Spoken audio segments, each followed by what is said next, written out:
Hello there, ringside crew. Hello there, ringside crew. Hey dudes at ringside crew, this is Davian. Hey, it's Jenny Santana here. This is Alfie. This is the Savage Juggernaut, Tamaku. Inside Ring! This is Thomas D. Bruff. This is Billy Starks. Mr. Chad Epic. Megan Mason. Hey everybody, Scotland's own Brody Adler. The headliner in charge, Marco Mania. This is your girl Charisma. Papa Dink, Brendan Dicker. This is According to Woods. Savannah Summers. I'm Shorty. Catherine Inside. You are watching The internationally known Dudes at Ringside podcast, hosted by Metal Geek and Joe the Panther Jr.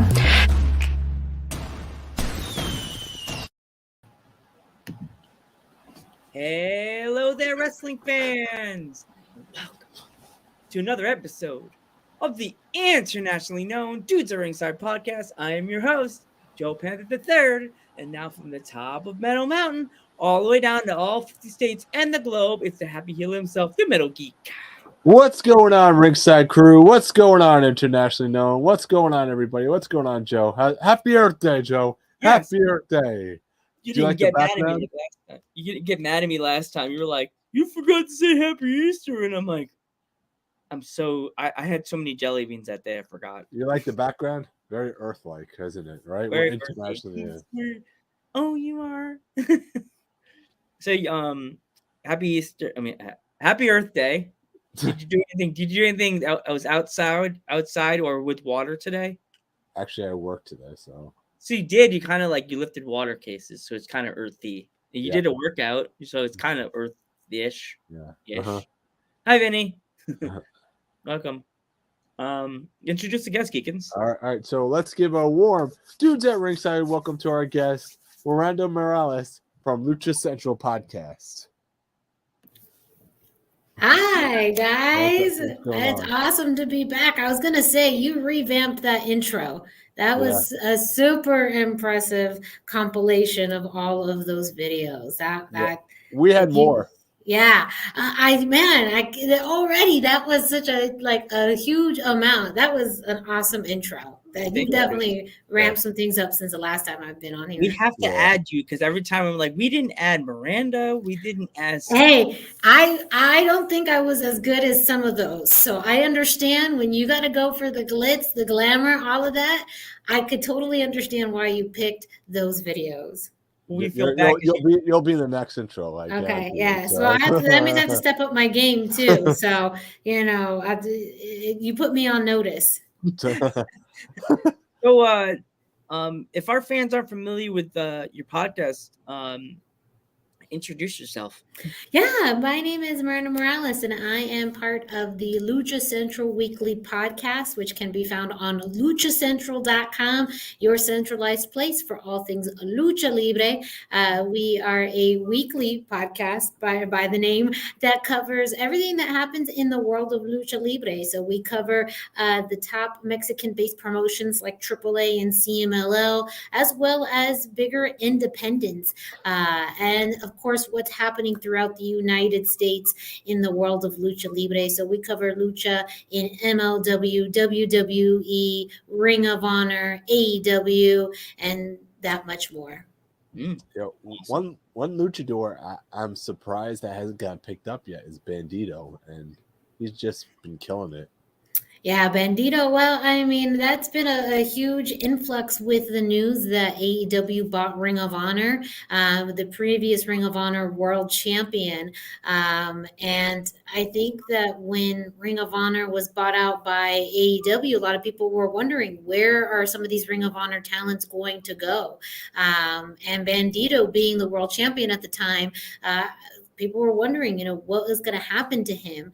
However, I believe I remember hearing through maybe Lucha Blog or some of the other kind of Lucha news-oriented people that he's still primarily based in Mexico and may not have the ability to travel throughout the United States as frequently. And maybe even if the interest wasn't necessarily there in kind of crossing over more regularly to the United States. But as we saw at Super Card of Honor, AEW is putting that Ring of Honor flag with Jonathan Gresham. So they've kind of made it clear who they feel is maybe the big name or the leader of Ring of Honor in their vision. So super talented, though. Bandito's, working fairly well in the independent scene, more recently with GCW, but I think he could easily pop up in a lot of other independent promotions as well. Yeah, totally. It's like, I mean, yeah, you have to give Tony Khan also credit. I mean, a lot of people give Tony Khan a lot of crap, but he is slowly trying to get Ring of Honor that TV deal that Sinclair couldn't get. You know what I mean? They sort of had a small deal. Like where I live in Pennsylvania, they actually would show them on the small market channels. Like, yeah, I don't know if you know that. Like, or I live in PA, they had like Channel 13. They would on Sundays. This girl I'm friends with. I'm like, "Are you watching Ring of Honor?" She's like, "No, why would you say I'm watching Ring of Honor? It's on Blue Ridge right now. They're showing it." She's like, "That's a rerun, Joe." But still, yeah, the distribution for Ring of Honor was very limited, and I think that was always a struggle in getting more of that national recognition. And yeah, Tony Khan has mentioned he is hoping to get Ring of Honor a national television deal for weekly television. So, I mean, he could take Ring of Honor to a place that Ring of Honor had always hoped to be in. I think it will be very interesting to see how Ring of Honor and AEW kind of mold in, and how Ring of Honor would be utilized as possibly a second brand to AEW, or how will it be very standalone, or will it meld in what we see on Dynamite and Rampage every week? I think that's some really big questions that will remain to be seen. I mean, Ring of Honor has come a long way since I started following Ring of Honor. I used to watch the VHS tapes and collect the VHS. That's how far back I go with Ring of Honor. What's a tape? These kids. These kids don't know what tapes are. What are tapes? What are VHS tapes? I can already see this. Tape trading. Like, what do you tape? Do you tape rolls of tape? Like, trade rolls of tape? Like, how does that?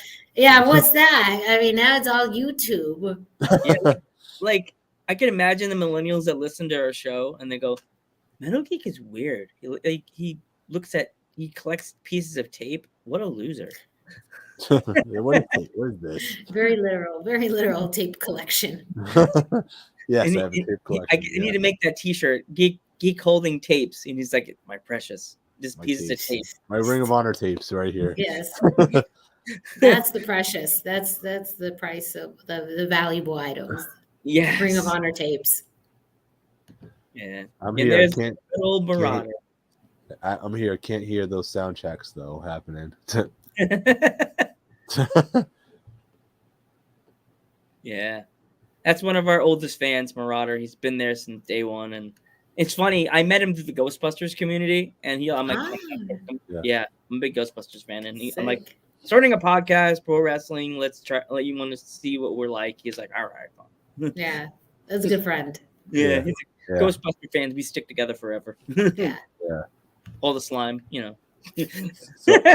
So going from Ring of Honor to New Japan now, the Forbidden Door is now open because New Japan and AEW are actually working together in a big show. It's called the Forbidden Door. So, what are your thoughts on that? I mean, so I have to be fully transparent. We talked about having my kind of specialty niche, whatever you want to call it, more in the world of Lucha Libre. Because of that, I'm not as familiar with the New Japan product. I know that New Japan has been making strides in the U.S. market with New Japan Global, but having a partnership with AEW for a joint event is something that I do think is huge for both companies. And I think, though, it's more of a dream for more established wrestling fans. I'm curious to see if it's going to bring in new fans and how much of an international audience it's going to bring as far as eyes to a U.S. product. I could see it kind of working both ways, though, where New Japan can get more of a base of a U.S. audience and possibly AEW can get more of an international audience. That's been something that I've always been curious about with AEW. We hear a lot about the fan base in the U.S. And a little bit within North America with, say maybe Canada. But I've always been curious, how does the rest of the world view All Elite Wrestling? What is their international presence? It's a lot easier to gauge that with WWE because they have social media and content in lots of different languages and presence in other parts of the world. But I could see, AEW trying to make strides to break more into an international market. So having this event could possibly open some more doors to bringing in international fans. But I do think at the end of the day, Tony Khan is a true wrestling fan. He's a fan of pro wrestling, and he has built AEW to be a fan's dream with dream matches and dream events. And really dedicated to pro wrestling fans. And I say that with, the greatest amount of respect and admirations, but pro wrestling looks different for everybody. There's pro wrestling, sports entertainment, whatever you want to call it. But he, in fact, really views what he does as pro wrestling. So to now then incorporate one of the other biggest pro wrestling companies in the entire world to this event, is something big. And I think a love letter to wrestling fans to say, I am a wrestling fan. I know you guys, and I want to do things that make wrestling fans proud to be wrestling fans. Yeah. What are some of the dream matches you look forward to for Forbidden Door? Oh my gosh. Yeah, that one I can't. Oh, I am not well versed in New Japan to be able to make a smart fantasy pick. I have seen a lot, especially over today. Is it Kenta and CM Punk, where there's been some photo exchanges or speculation about that. I'm not. That's the only one that I have vaguely remember seeing online over the past day. But I have to admit, New Japan is not in my regular wheelhouse. Yeah. Yeah, because I would love to see like an El Desperado versus Sammy Guevara. I think that match, or the guy that's usually with Sammy Guevara, that would not be a bad luchador match either. Oh, El Fuego, Fuego del Sol. Yeah.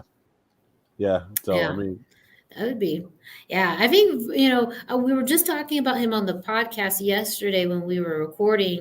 That Fuego del Sol is definitely a luchador that has had some pretty, very interesting spots and storylines, very much an underdog.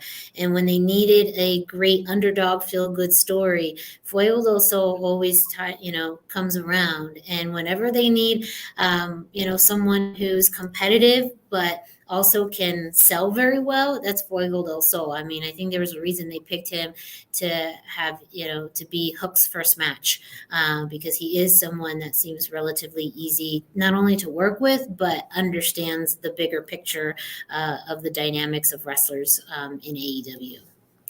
yeah, I was there when Hook first debuted. That his first match, that was in actually UBS Arena. Actually, I was there live for that. Hook's amazing. Yeah.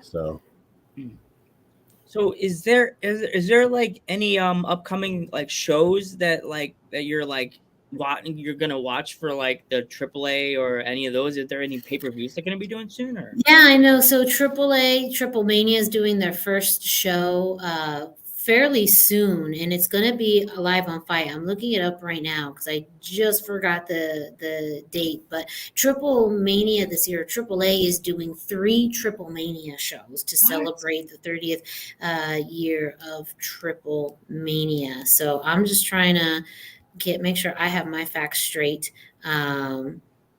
So Triple Mania Monterey will be happening next Saturday. That's April 30th. It's going to be live on Fight. It's only $19.99, which isn't too bad, but there's some awesome matches that have already been announced for this Monterey show. Right now, the main event, and it's still kind of pending because I believe Hijo de Vikingo has been injured, but Hijo de Vikingo, who is the AAA Mega Champion, and Ray Phoenix versus Matt and Nick Jackson, the Young Bucks. So this is the Young Bucks coming back to AAA for the first time in many years, up against Phoenix and Hijo de Vikingo, who is really the guy in AAA right now.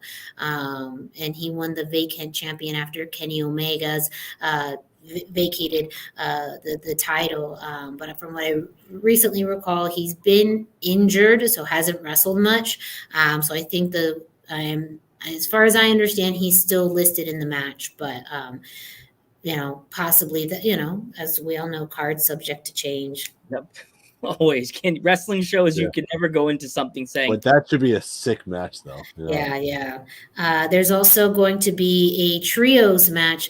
And as you mentioned, Metal Geek, Bandito, your boy, will be teaming up with Pagano and Taya Valkyrie versus Andrade, Cybernetico, and Deonna Purrazzo. Wow. So, trios, match, which is always great.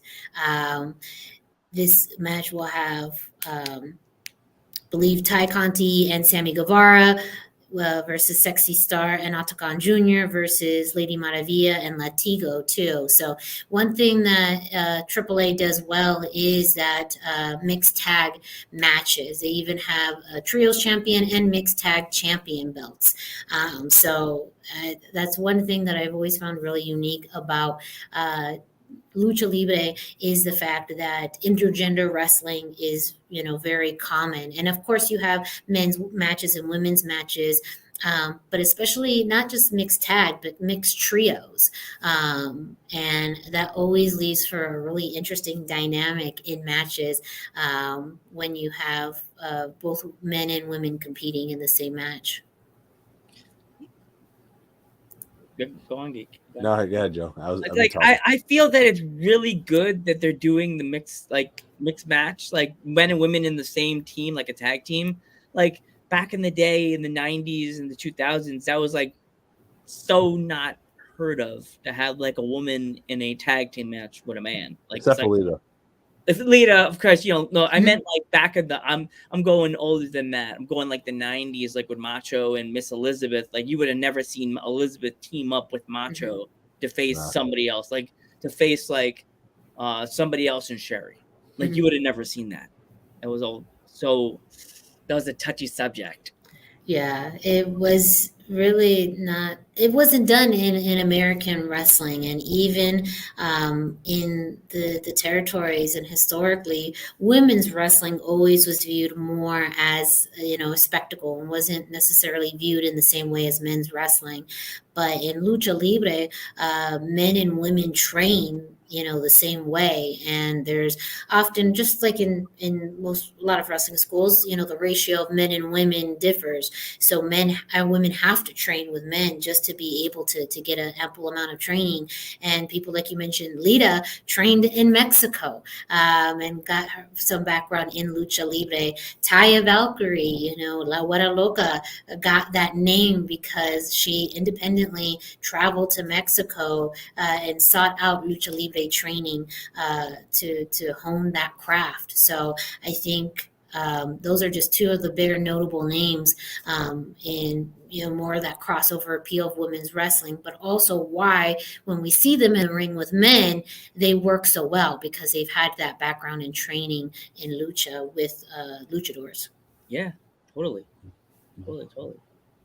I would love to see Taya and Sammy Guevara against Johnny Elite and his girlfriend. I think that would be an amazing match as well. Johnny, Johnny is Johnny Elite, Johnny Mundo. Johnny Mundo. Okay. Yeah, sorry. Yeah. Oh, so you're meaning so like Taya and Johnny Yeah, versus yeah. Sammy and Ty Yeah. Conti. Yeah. So, that would be a very interesting match. I know that Johnny and Taya, of course, have history in AAA. That's where they first met and formed their faction there. Of course, Lucha Underground. They were part of the Worldwide Underground together. And that was one thing that I was always felt like, oh, I can't believe they missed that opportunity for them to both work together in WWE because they have such great chemistry, great ambience in front of the camera. But yeah, I would say, man, especially Taya could go in the ring and I'd, and even take Sammy for a ride. I'd be way worried about Ty, but even Sammy would have a run for his money. So that would definitely be an entertaining match. Totally. It's especially like Mundo and Guevara. The match would be amazing. Oh yeah, I mean Johnny Mundo. I mean he is so agile. He is truly a stunt man. And Sammy Guevara too is really athletic and a great high flyer. So I could see a lot of great, lucha high flying spots between the two. Totally. There's one more thing. There's a guy actually coming on our podcast that's in AAA. He's like he's from Pittsburgh. Oh my God, I can't remember. Oh, Sam Adonis. Yes, we're actually having Sam Adonis on our podcast. It freaked me out because when he first got the check mark, I wrote, "Let's be friends," and I send him the message, and he's like, "Cool." And all of a sudden, I look at the likes. Something told me, "Go look at your likes." He sent us a follow. I was like, yeah. Sam Adonis is a very interesting character. We interviewed him for the Lucha Central Weekly podcast, I believe earlier this year or late last year.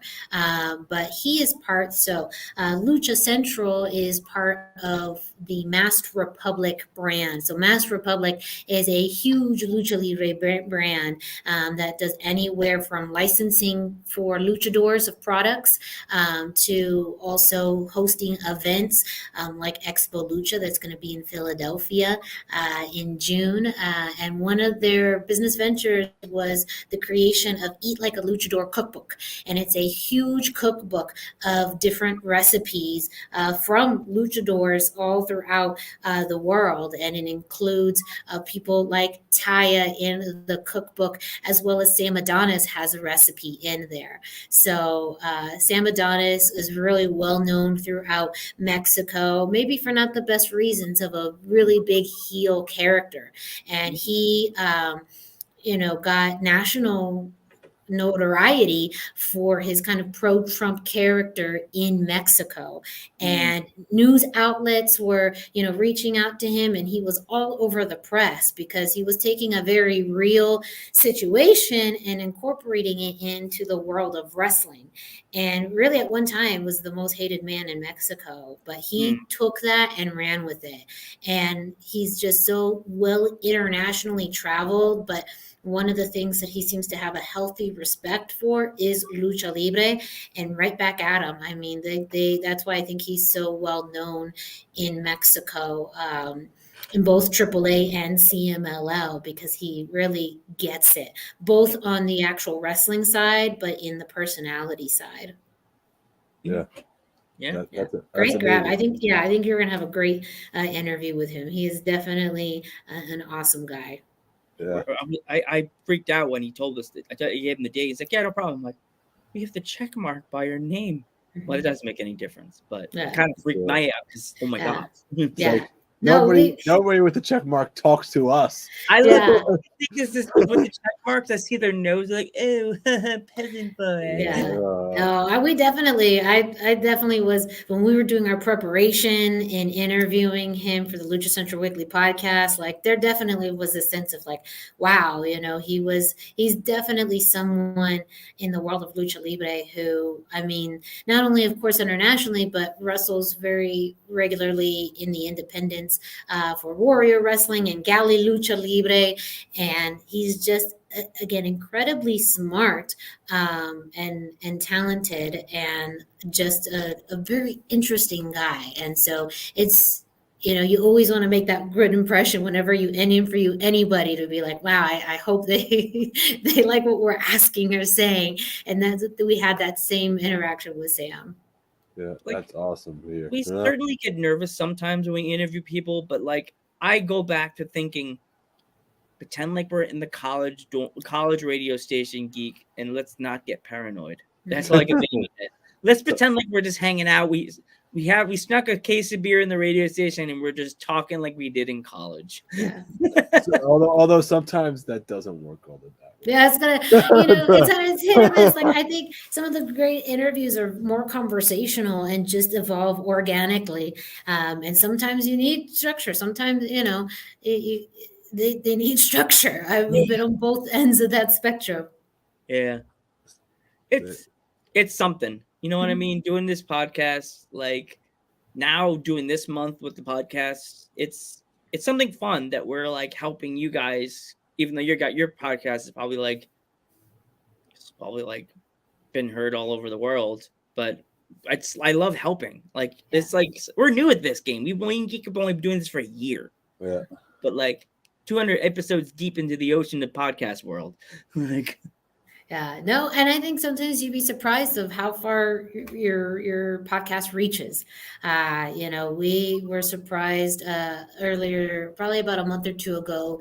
We found at one point we were listed in the top podcasts, or pro wrestling podcasts for iTunes Mexico, and just at that point, it was more just a blip, and then we went back down again. But it was in that moment of just seeing how far the podcast reaches. And, I think all podcasts in some ways have an unexpected reach, whether that's,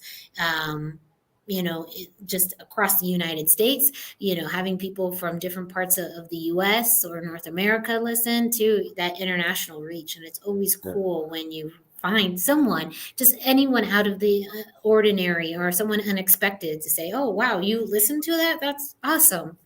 Yeah. So it's like me and Joe. It's like I'm looking through my analytics. I'm like, okay, this is good. 2%, 14% in the United Kingdom. And then I was like, fell in my share. Yeah. Like, what the heck, right? That's gonna be the thing. We're gonna get off the plane, and they're the British people who like close the doors. That's what I want. I want that. Yeah, you'd be like, no, we're big in England. No worries here, you guys. Like, and it's funny because I don't know if I didn't break the news on Instagram. I'm gonna break it now because it's so much fun. We break it with a friend. We are doing a watch party for an indie promotion in London, England called Outcast. You have to check them out. Outcast Pro Wrestling is really good. Yeah. Congratulations. That's really awesome to do an international watch along. Like, that's awesome. Congratulations. You should definitely check it out. You should go look them up on Twitch or YouTube. They have so many wrestlers, one in particular that you guys, AAA needs. They have a bunch. No, they have a bunch of wrestlers. The one I'm going to give you right now, and then he should be in AAA if you come to America instantly. What's his name? Jackson Arrow. Jackson Arrow needs to come to AAA. Look him up right now. He is a worker. That boy is a worker bee, man. I get chills just thinking about him. He is good. Yeah, I just got chilled. Even though my window's open, it's kind of like breaking the. What was it? Jackson Arrow. All right. See, I learned something new today. Yeah, he's a good wrestler, and he's their champion too. He trained a lot of their talent too. So. Oh, he's a trainer, wrestler. He does everything there. Promoter. Yes, I found Jackson Arrow on Instagram. Yeah, looks like. Another wrestler. He has belts all over him, so that's his like Instagram photo. He's got belts everywhere on his arms. They only have one female wrestler in that whole promotion, but she fights with the guys, and she can take a bump. That is our buddy, Miss Lunatrix. Ooh. Yeah. Next one, Lunatrix. Okay. She's cool. I And see. there's That's Rudy Root. There's another one, Rudy Root. He's another good wrestler. They have a lot of good wrestlers. It's like not one or two in that promotion. There's so many. Like, it's so funny that like we found out about these guys on a whim. like what? like, so cool. Yeah. So do you have any what are you gonna be or upcoming shows? Yeah, no, it's a busy few weeks for me here out west. So I'm based out of Phoenix, Arizona, and so I have a few shows in the Phoenix area. Just starting even tomorrow, Impact Zone Wrestling IZW is one of the home promotions that I work with. We have a show in Coolidge, Arizona, a little bit south of Phoenix, the Cool Town Clash. That is actually going to be a joint promoted show between IZW and Robles Boxing. So there's also going to be some boxing exhibition matches as well as a boxer versus wrestler match. Wow. That's going to be something I've never seen that before. I have no idea what to expect in a boxer versus wrestler, but that is it's going to be a very cool experience tomorrow in Coolidge. And then I will be the host of Wrestle Drag in Phoenix next Saturday, April 30th. It is the first wrestling and drag show event combined in Arizona. So it's going to be wrestling matches, and in between matches, there will be drag performances. So there's been shows like this in other parts of the West, in California specifically, but I also know in other states. And so if you are a fan of drag performance and pro wrestling, Wrestle Drag is the place for you. And then Lucha wise, a very big week, the first week of May, of course, for Cinco de Mayo. Board Promotions, POR Promotions, out in the Phoenix area will have a 3-day extravaganza in the Phoenix area, 3 days of Lucha Libre action, and with a huge amount of luchadors all there in those 3 days.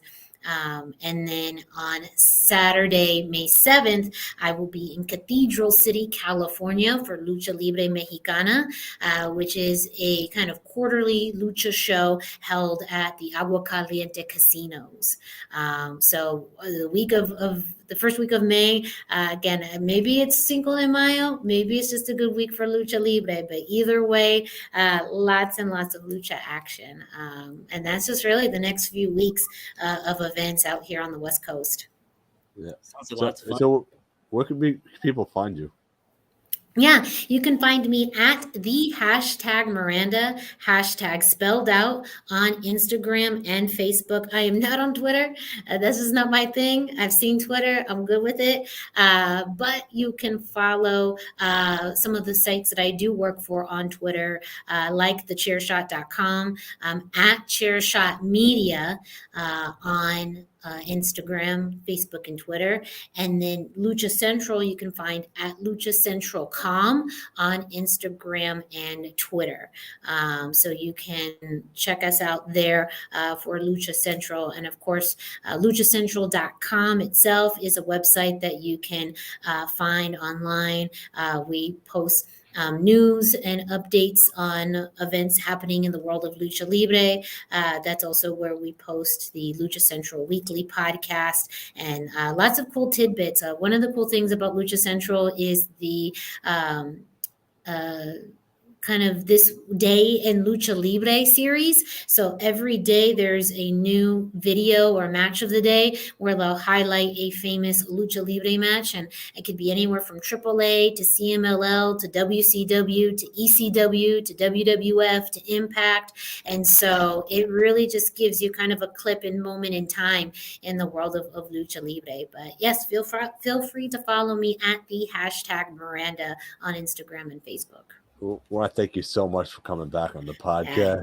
Thank you, guys. Man, next time I come back, I'm sure that intro is going to be bigger and better. And then next time it's going to be, a whole trailer, then the movie. Then, every time I come back, I'm expecting that intro to be bigger. Now, next time we come back, we're gonna have fireworks in the background that are going. That's what I'm expecting. Yes. It's gonna be like the intro. We're just gonna be like, okay, good night, everybody. Yes. The intro is the whole show. Yeah. You'd be like, look, guys, I didn't even introduce me. Oh, sorry, the guests. Come on in. Yes. Yeah. Oh, we ran out of time. Thank you so much for joining us. Good night, everybody.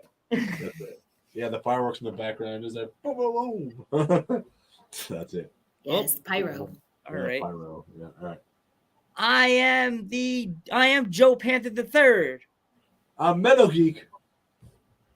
Oh, and I'm Miranda. And we will catch you in the next one.